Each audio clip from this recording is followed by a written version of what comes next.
Hi, my name is Hamad Khan, and I am the Data Management Librarian at the University of Texas at Arlington Libraries. Today's presentation is titled Survey Research Design in Question Pro. Most of you have probably taken a survey at one time or another, so you probably have a pretty good idea of what a survey is. Surveys are very much a part of our everyday lives. We've probably all taken one. We hear about their results in the news, and perhaps we've even administered one ourselves. While it may seem obvious what surveys are and how to write them, today's presentation will be discussing best practices in designing a survey using QuestionPro on our online survey research tool. What is survey research? A survey is a method used for collecting data from a predefined group of respondents to gain information and insights into various topics of interest.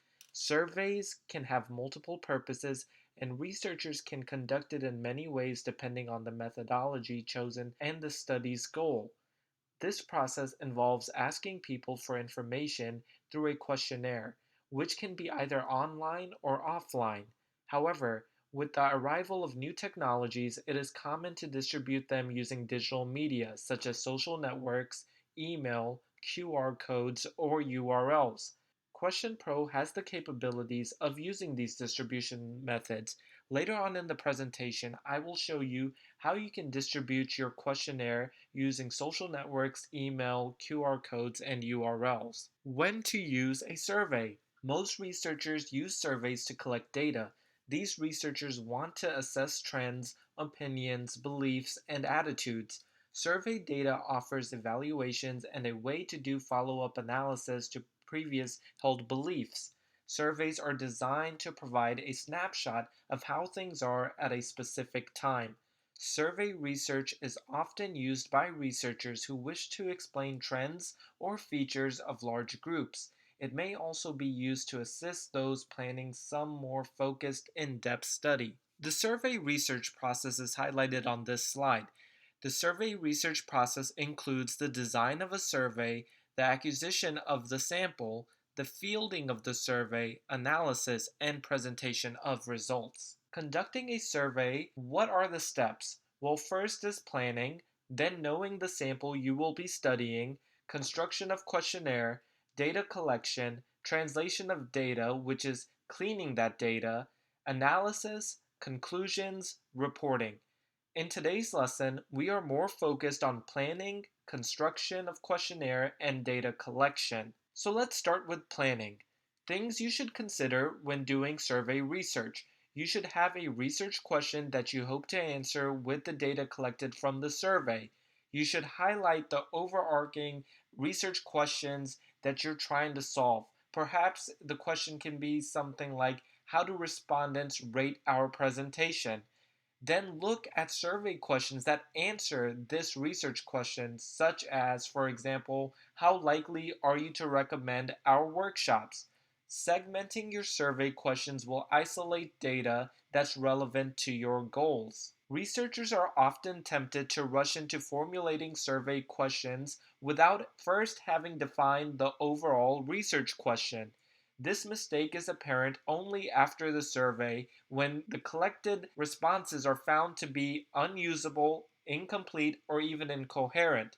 Knowing the goal of the research is knowing how you want to analyze, report the results of the survey before even asking the question. Knowing how you want to analyze or report the results of the survey will help you in writing your questions and designing your survey. The way you structure questions and answers will define the limits of analysis that are available to you when summarizing results. These limits can make or break your ability to gain insights about your key questions. It's important to think about how you'll summarize the response to questions as you design them. There are four main question and answer styles, and therefore there are four main response data types, which are categorical, also known as nominal, ordinal, interval, and ratio. Let's take a look at some examples of these.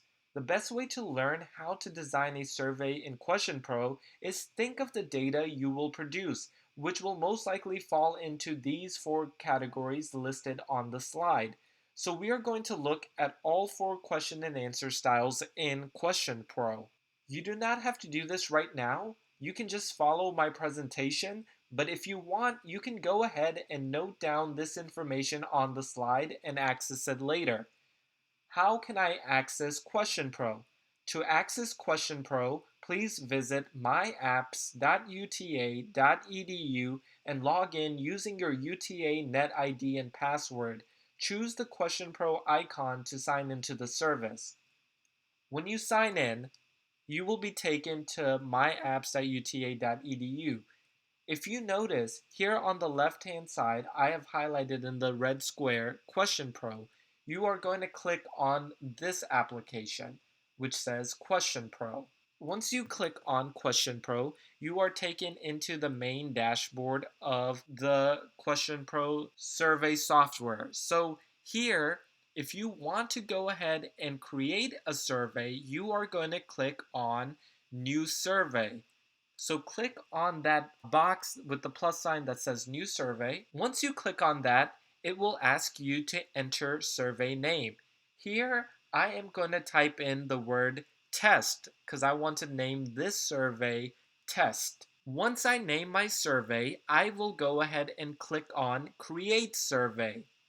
So click the blue button that says Create Survey after you enter the survey's name. Once you click Create Survey, this is your dashboard for creating the survey. So you are going to basically edit all of your questions within this dashboard.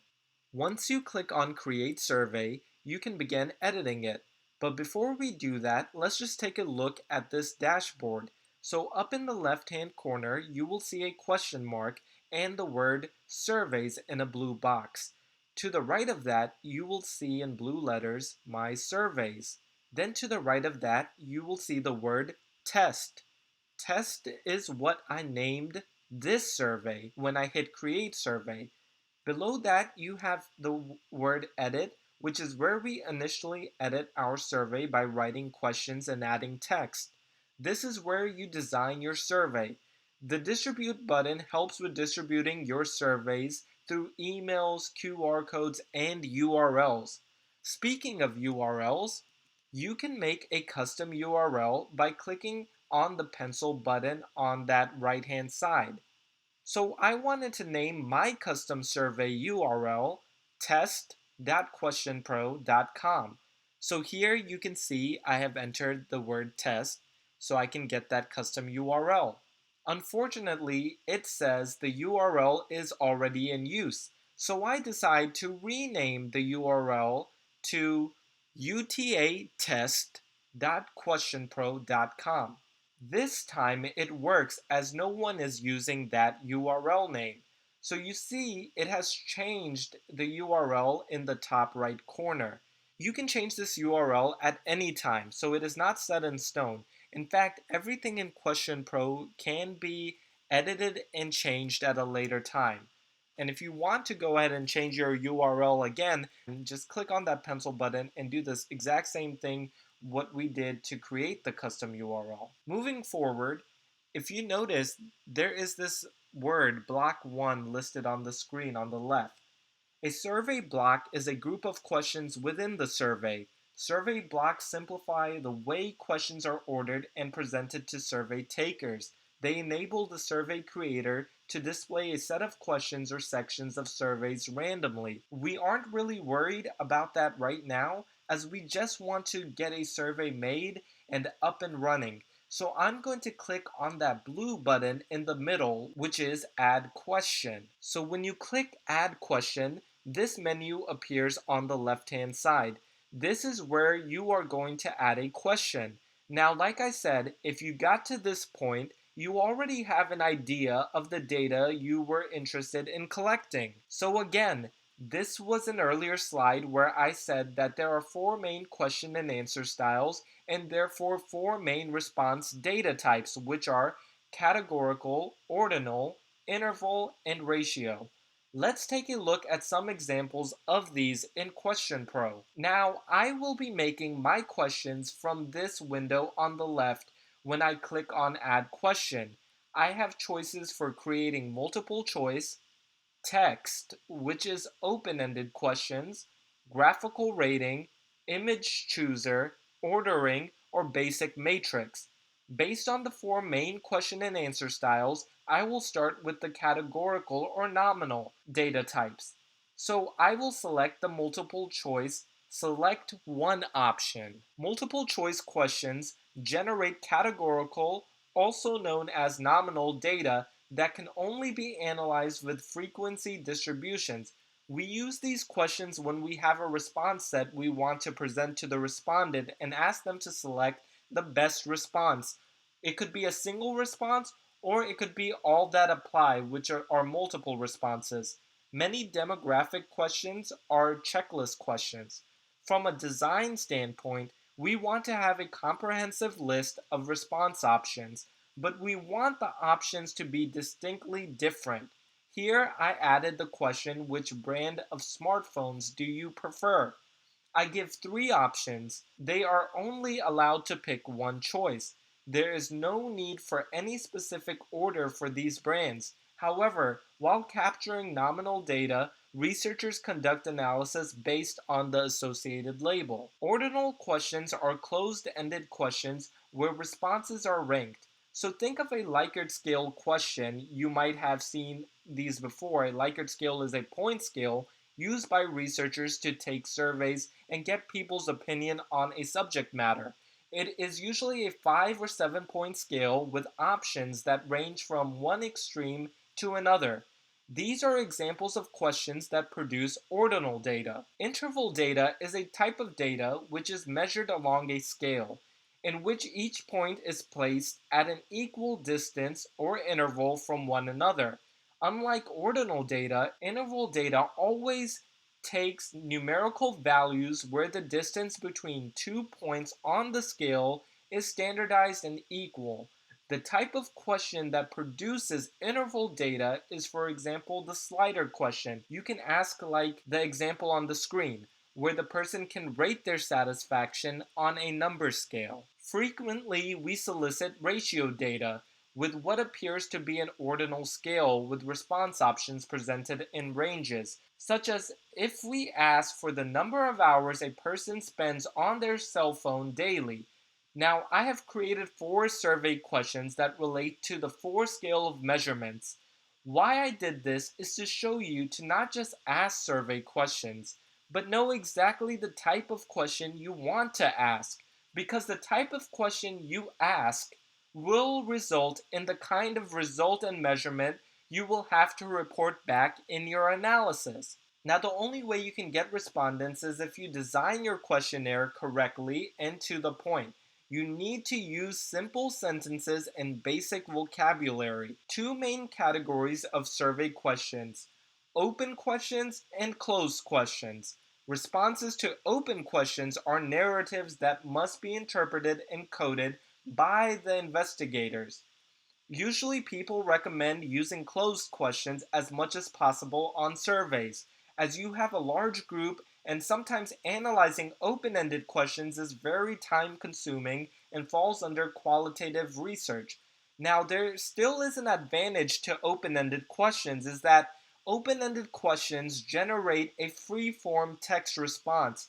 These are best used to generate detailed information needed to understand what led the respondent to feel as they do, or to gather information which hasn't been addressed in any closed-ended questions.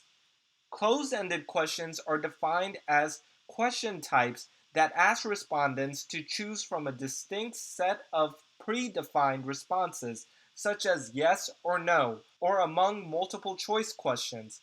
Every question I showed you in Question Pro so far has been closed-ended, meaning there were predefined responses for the users. Now we want to create open-ended questions. To create an open-ended question, click Add Question, and this time you will select Comment Box. In the Settings box, you can select answer type or also what type of data will be gathered. So here you have an option of selecting single row text, multiple rows text, email address, or numeric data. For my question, I will go ahead and let them use multiple row text.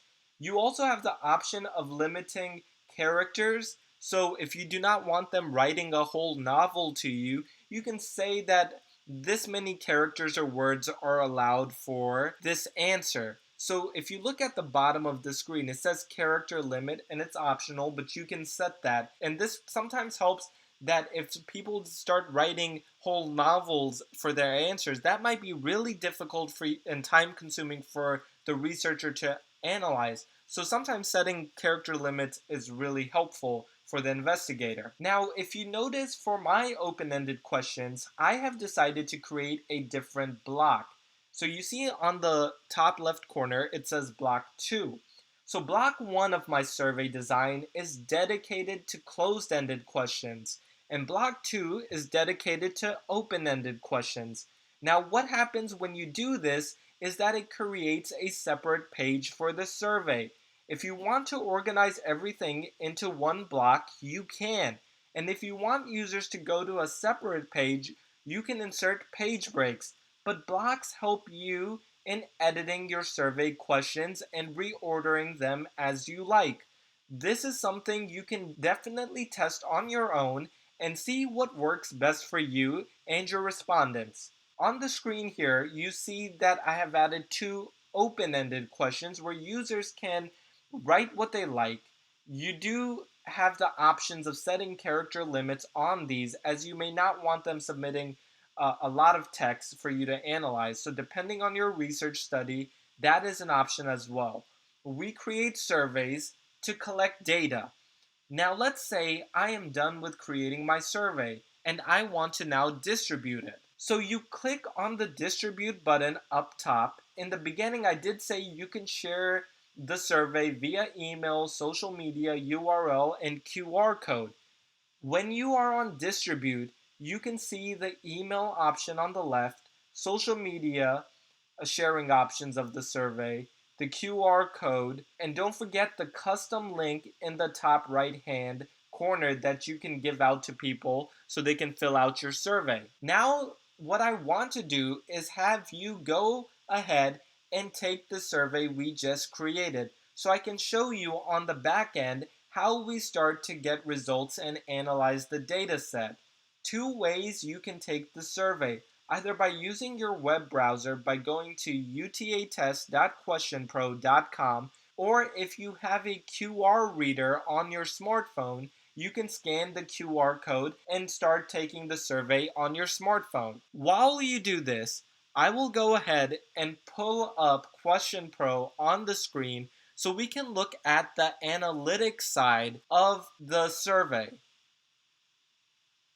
Okay, so now I am logged into myapps.uta.edu.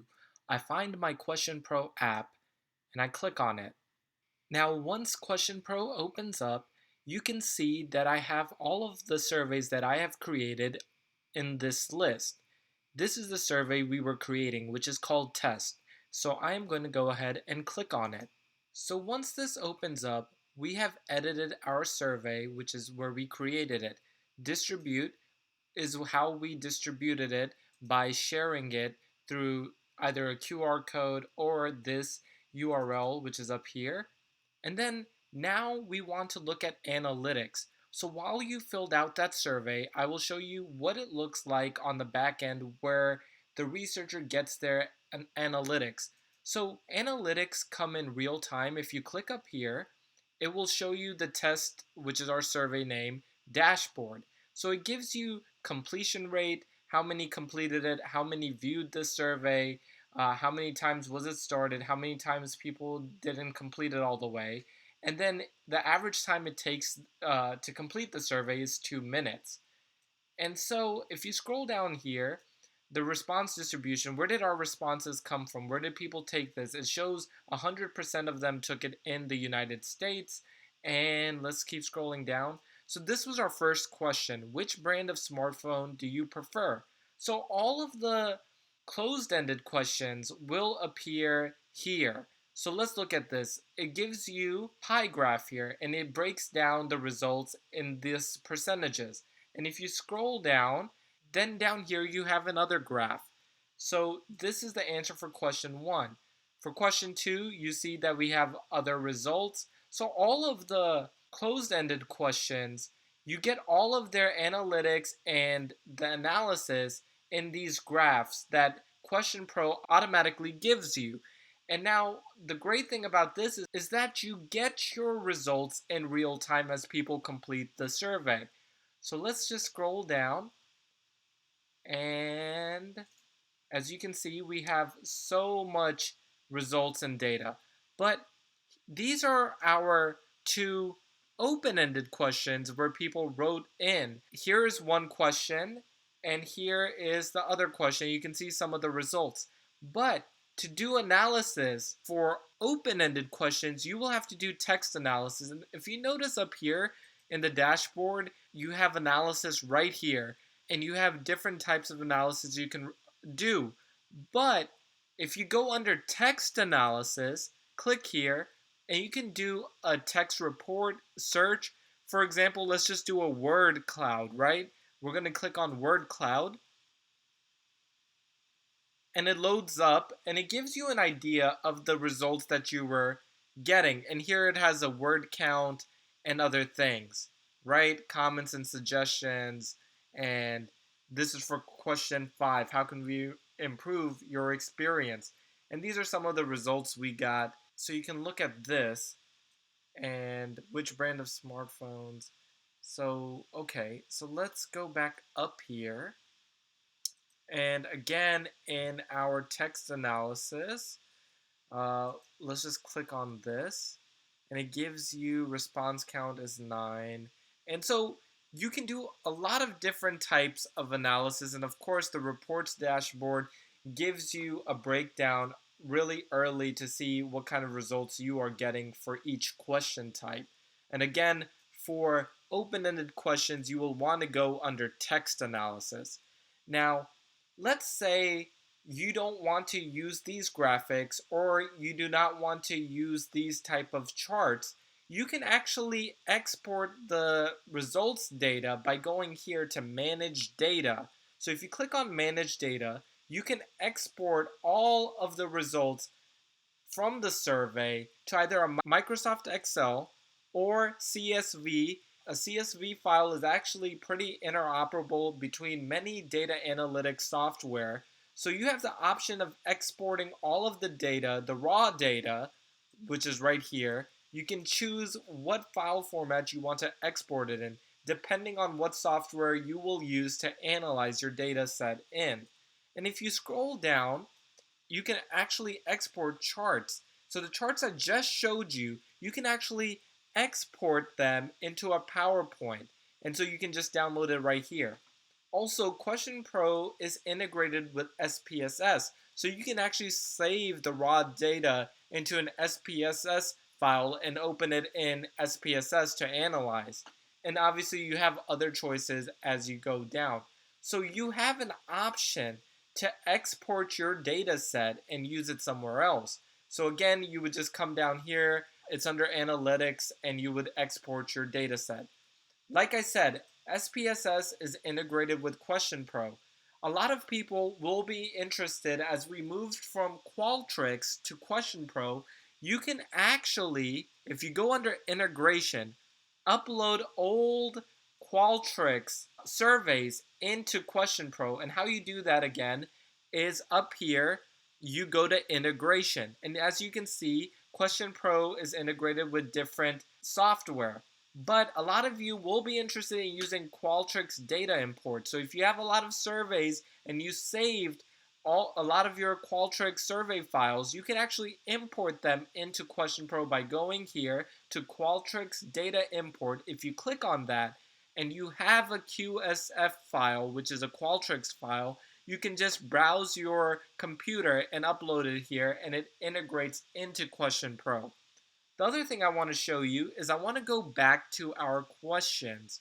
So let's go to question 1. Which brand of smartphones do you prefer? Now I want to show you something up here. These are settings. So if you click on settings, they give you these type of options, right? Copy is obviously you can copy this question and add it below. But what I want to talk about is logic. So logic, this is going to be a pretty straightforward example that I'm going to give you. So this logic button, what does it do? So let's look at question 1.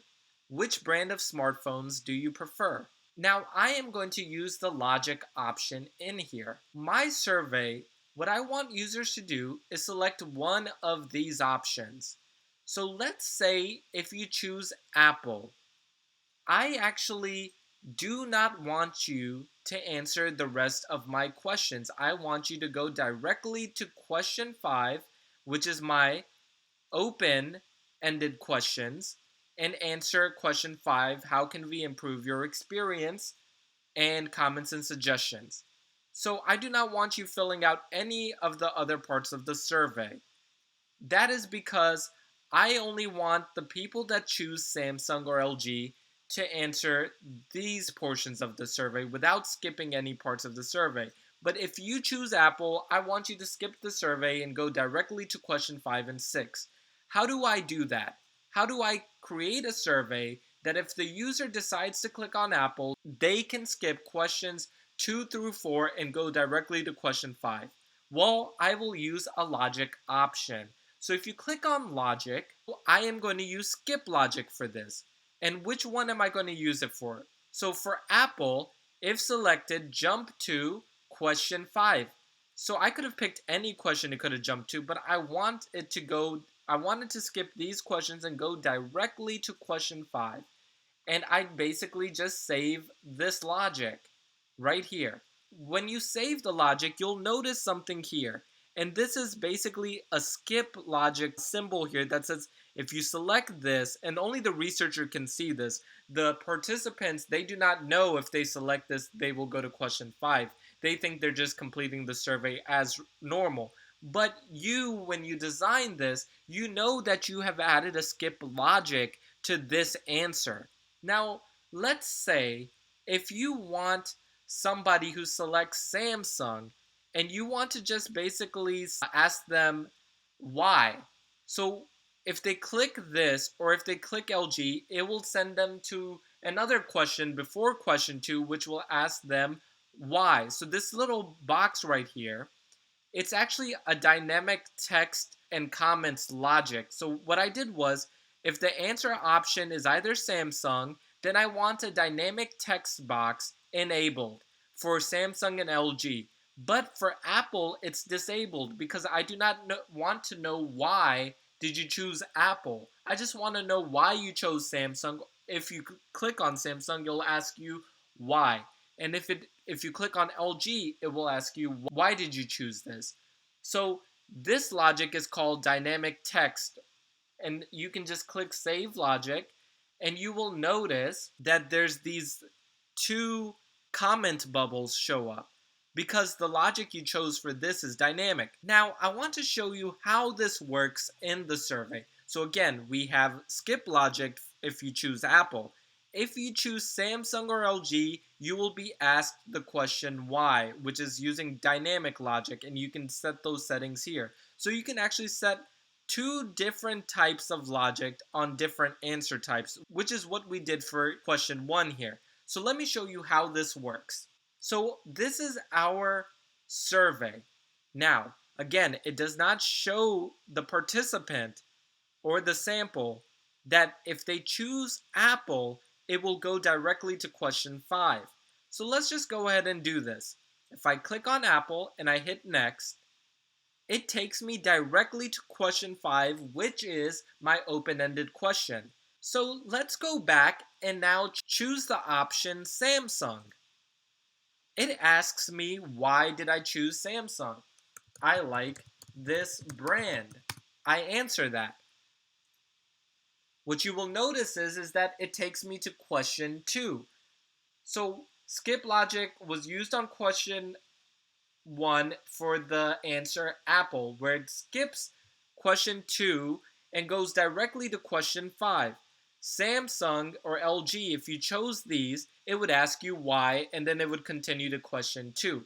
So a lot of people will use the logic options when they want to go ahead and make certain participants only answer certain types of questions on their survey. So again, where would you do this? You would go under logic and you would pick what type of logic you would want to do. Today, I have shown you skip logic and dynamic text. So there are other options that you can do as well in logic. But these are the two most common used ones, or the ones we are asked about the most. So again, in here, you can go back and edit any of these questions however you'd like. And this is essentially your workspace under edit. But I want to show you some more things. So if I go back to surveys, and I want to look at my surveys that I have. If you go here, you can see this word collaborate. So you can collaborate with other people. You can also add folders here and share the folders with other researchers. Going back into our test survey, I want to also show you under edit, there is this settings symbol right here. And it's under edit, and you go here to settings, and here you will see whether this survey status is active. You can make it inactive, response quota. By the way, if you do not know what response quota is, you can always click this question mark button and it'll pop out and it'll explain what a quota limit is. But let's say you want to hand out your survey to 500 people, but you actually only need a response rate of 200, so you can enter 200 here. You can also decide when you want to close the survey, so you can pick what date, how long people have to complete the survey, and have a deadline, and after that, the survey will be inactive. And also, you can put in an inactive message after that date, so it automatically shows up. Also, this is multiple responding for your survey, so allow the survey to be taken more than once. Only allow the survey to be taken once is also an option. Most likely you will want to click on this, and then there's a lot of other options and settings. But let's look at security. So if you go to the left here, you have survey authentication. So you can do email invites only, have people fill out their email and password, have them have some kind of global password, or you can also encrypt your survey. And so there's so many security options you have.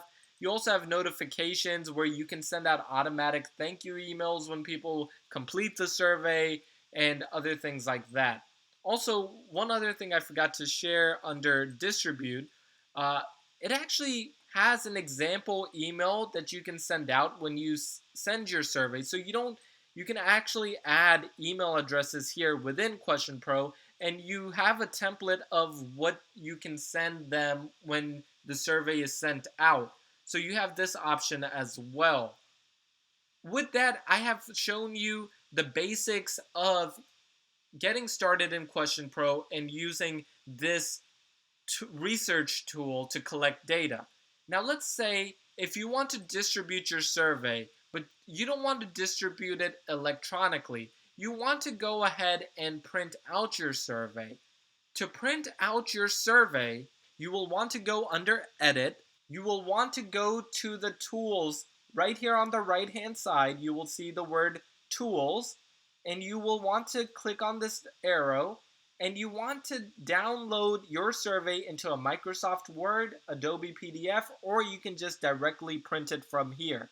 I would like to also add that you can actually add a custom logo to the survey when it is sent out. So to do that, all you have to do is add logo, and I uploaded a photo here. So I want to use this as my logo, and all I do is click Save Changes. And if you notice, if we go to the top, my logo is here, and it has the University of Texas at Arlington logo at the bottom. The University of Texas at Arlington logo will continue to be there even if you upload a custom logo. And so I don't need the custom logo, I'm just going to remove it. And now that I've shown you the basics of Question Pro, if you have further questions or if you get stuck at any time, there is help that you can get from this website. So if you go up here to the right, there's this question mark right here. Just click on that, and basically you can actually search for what you need help in. But here is the basics. You can just go to getting started, creating surveys, uh, survey design and settings, distribution. But the other thing I want to show you is that if you still have questions, what you can do is actually watch pre-recorded webinars. So if you click on this button down here at the bottom that says webinar, you have access to a lot of different topics about Question Pro that is already recorded, and you can actually watch demonstrations under webinar. So now that I've shown you the basics of Question Pro, I want to go back to our PowerPoint slides and discuss a little bit more about creating your questionnaire and your survey. Now, our survey was rather short, but you have to remember if you want people to complete the survey, it cannot be too long that they do not complete it. Also, it's best to not repeatedly ask or harass people to take the survey. Send it out, wait about 10 days, and see if you get enough responses. If you do not get enough responses, after 10 days, send out a friendly reminder asking them to take the survey. Hopefully, this time there will be enough responses that you can go ahead and move forward with analyzing your data.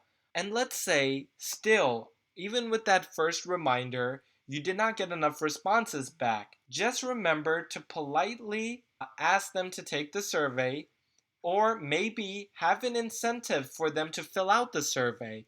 Most times people do raffle drawings or offer some sort of incentive for people to take surveys.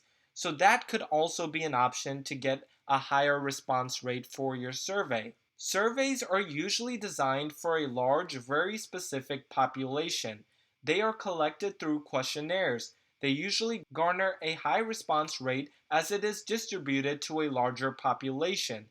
A questionnaire is a data collection instrument consistent of a series of questions and other prompts for the purpose of gathering information from respondents. A survey is a sophisticated quantitative research method comprised of questionnaire with the intention of efficient gathering of data from a set of respondents. A survey mainly consists of closed-ended questions with a few open-ended questions for free-form answers. Choosing good survey questions. The questions should pose tasks that the respondent can do well. The questions should be worded very simply and easy to follow. Questions should not be complicated. You should avoid ambiguity, avoid double-barreled questions. For example, this could be a double-barreled question. Do you think the police and the courts are doing an excellent, good, fair, or poor job? Here, within one question, you are actually asking two questions. So, for example, the respondent might think that the courts are doing an excellent job, but maybe the police aren't, or the police are doing an excellent job and the courts aren't. So avoid double-barreled questions. So these should actually be two separate questions. Also avoid agree and disagree response format. And why I say this is that there is an agreement bias where respondents choose positive response when they're given an agree and disagree response format. You can look into agreement bias and see why this is to be avoided. Organization of the questionnaire is very important. Group according to categories or topics. Questions should proceed from general to specific. Initial questions should pique the respondent's interest or at least be neutral. Sensitive questions should come later. Some put demographic questions at the beginning, others at the end, because they are less interesting and engaging for the respondent. So let's look at example of a questioning route. So opening questions are really simple. They can be demographic. Introductory questions are questions related to the overall concept you are studying. Transition questions help with narrowing the concept from the broad overall that was introduced in the introductory questions to now key questions, which may require more thought from the respondent. Ending questions are similar to opening questions in that these are easier for users to answer. Major decisions in questionnaire design. What should be asked? How should each question be phrased? In what sequence should the questions be arranged? What questionnaire layout will best serve the research objectives? How should the questionnaire be pre-tested? And what we mean by pre-tested is that most questionnaires and surveys are pre-tested or pilot tested, meaning that they look into the reliability and validity of the survey. If you are interested in learning about pilot testing and reliability and validity, most likely in your methods course or in your statistics course, they will talk about pre-testing or pilot testing the survey and discuss validity and reliability of the questionnaire. Questioning pitfalls. Why these are pitfalls is because these lead to response bias. Avoid writing unclear questions or multiple questions within one question. For example, double-barreled questions. Do not be too wordy in the questions. Avoid negatively worded questions. And avoid abbreviations, jargon, and slang. And why we do this is to avoid response bias, bias that occurs when respondents either consciously or unconsciously tend to answer questions with a certain slant that misrepresents the truth. And this can arise from the question format, the question content, some other stimulus, such as the situation in which the question is asked. Deliberate falsification may occur when people misrepresent answers to appear intelligent, to conceal personal information, to avoid embarrassment. So before you go out and conduct your research or give out your survey, you have to go through the institutional review board. And every institution has an IRB department or an institutional review board. Institutional review board was developed in response to research abuse. So there are different kinds of reviews that the institutional review board does. Exempt means your project is not technically research, does not need a review. Expedited, your project possesses minimal risk, can be reviewed by a subset of the IRB committee. Full review is your project possesses more than minimal risk, must be reviewed by entire IRB committee. The reason the IRB was set up is so your surveys are asking ethical questions. So, for example, if you are going to give your survey to people that are under the age of 18 that are not legally an adult, those questions the institutional review board has to make sure that they are ethical what you are asking and it is not any type of research abuse on the sample. So make sure to submit your survey before you go out handing it out to your sample that it has been approved by the IRB. And so the institutional review board will guide you to ensure your research is ethical. So contact your IRB before you plan to launch your survey. Do not wait until the last minute. Although some research is exempt from review, a full or even expedited review can take months.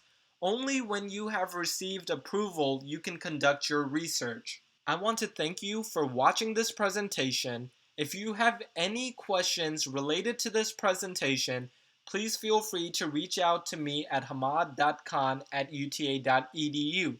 If you have any other data-related questions, please feel free to reach out to us at datacave@uta.edu.